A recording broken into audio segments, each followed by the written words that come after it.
everyone. I'm Randy Zuckerberg. We're here in the social media corner at the World Economic Forum in Davos. And what a serendipitous moment. This is what they talk about when they say having a Davos moment.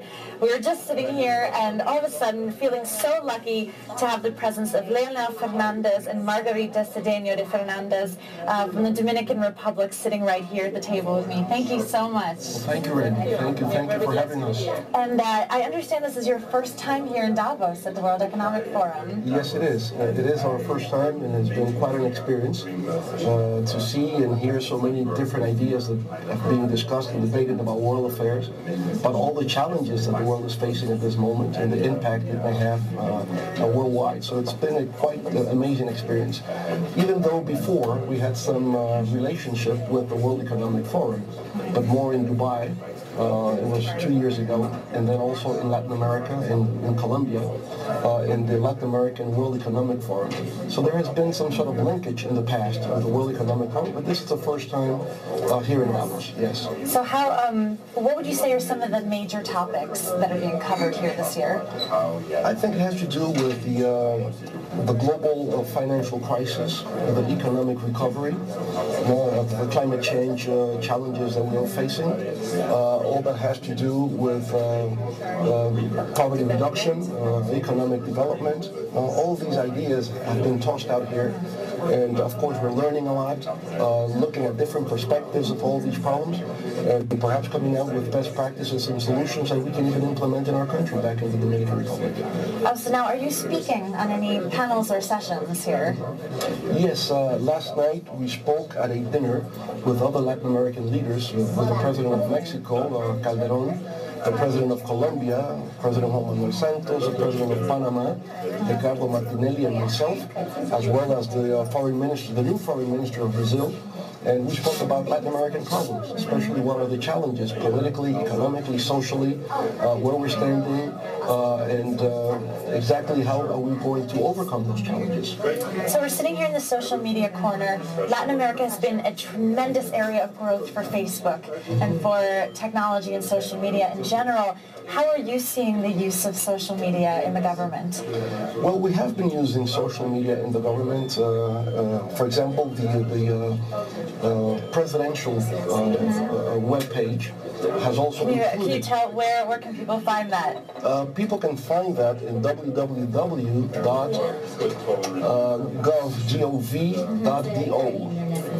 And I also know that the First Lady has her own webpage, and she also is using the social media. So maybe you can tell them where exactly they can find you. Yes, well, I have Facebook. Yes, it is the Despacho Primera Dama, and also Margarita Cedeno. We have both of them, and we share experiences and some ideas to help people to get out of poverty, how to develop themselves, and also how technology can impact in their life, in their quality of life. So it is a very useful tool that we are using there in DR. I think we are very fans of Facebook and Twitter also, both of them, the competence. It's so exciting to have world leaders that are so open using technology like yourselves. Now we have a few questions that are coming in. Someone is asking, where do things stand in your country a year after the Haiti earthquake? Well, we were hoping that a year after there will be a more speedy process recovery in Haiti. It has not happened for many reasons. One has to do that the international community has not been able to deliver on its promise of helping out Haiti with financial resources and otherwise. The other has been that Haiti has been going through internal difficulties, especially with the electoral process that was questioned and looked within a political landscape very uncertain. Yeah. Now it's overcoming that. So they have had their own internal problems. An internal commission for the recovery of Haiti was created but started operating very lately.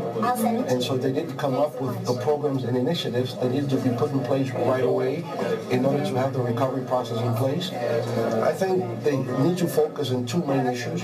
One is the removal of the rubble that's still pending there.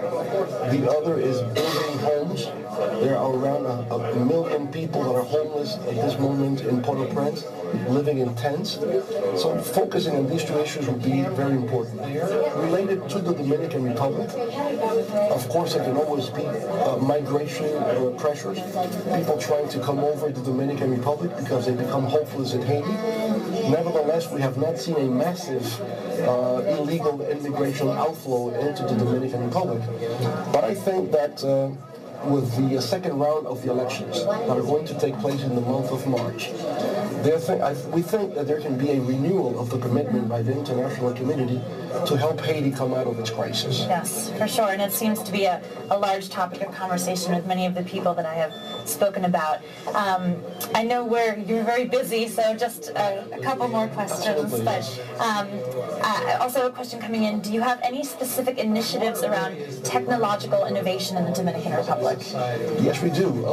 Back from my first administration, 1996-2000, we built the Santo Domingo Cyber Park, which is a technological scientific park, but also a university for master's degrees and doctor's degrees in the different technologies. We have been able to attract over 30 or 35 global companies to operate within the cyber park in the different technologies. And we've graduated hundreds of students now in information and communications technologies, in biotech and mechatronics, and different uses of technologies. Also, the First Lady has an initiative of her own, which is creating technological community centers nationwide, and perhaps you'd like to speak a little bit about that yourself. Well, we are developing, as the President said, technological community centers. They are in rural areas and very poor areas also. And we are trying, our objective is reduce the gap between the digital gap between the people in the city and those in the rural areas, and to use the technology in a useful way, in a positive way, which is how it can impact their life to get some human development in those people. So we also have the radio, the community radio, which allows us to give some messages, education, prevention, intervention in health, for example, education. We are working also in literacy, helping people to get to know how to write and read, because we have those problems. And well, it's a whole package that is helping people to get out of poverty through technology. And we also take care of the use of internet with children. I mean, we protect them how to use the internet, and we also teach the parents how they can protect their own children, how they use and manage the internet, and how they can take advantage of it to learn, to improve themselves as individuals and as part of a society. In essence, is a national strategy of how to make the digital gap a digital opportunity. And so we have this with the First Lady, but also we have e-government initiatives with different government agencies. We have computer labs in every public school in the country so that children can have access to the internet and become digital literate. Maybe future programmers for Facebook. Of course. I think we should introduce also Facebook at that level. Yes, absolutely. But anyway, final question for you.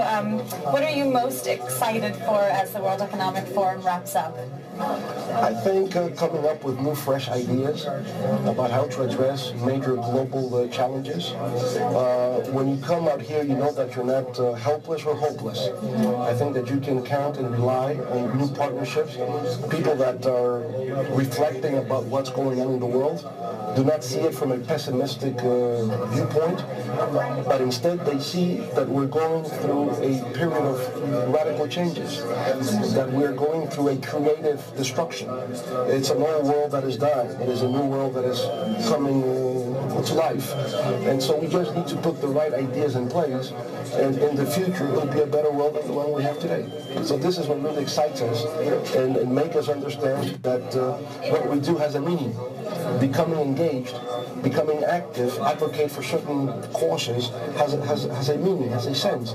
And coming out of Davos, I think we can reaffirm those values and those hopes. For sure. Well, I think that's a lovely message to end on tonight. Thank you so much for your time today. I know everyone on Facebook is just thrilled to hear from both of you, and I hope you have a wonderful time here. And like our congratulations to your brother that give us this tool, which allows us to communicate and get in touch and connected with everybody worldwide. And congratulations to both of you for just doing such an amazing job and paving the way for world leaders to use technology well. Thank you, Randy. Thank you.